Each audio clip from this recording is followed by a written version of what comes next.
It's a fastball. Forget that breaking ball. You're throwing it in the dirt. Take that. Gomes drills it to deep left.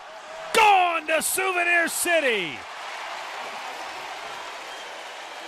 Home run number 15 for Yan Gomes. And he now has 48 runs batted in on the year. The Indians now lead it 7-1. Well, Gomes is having a special year. First time he's had an opportunity to play every day.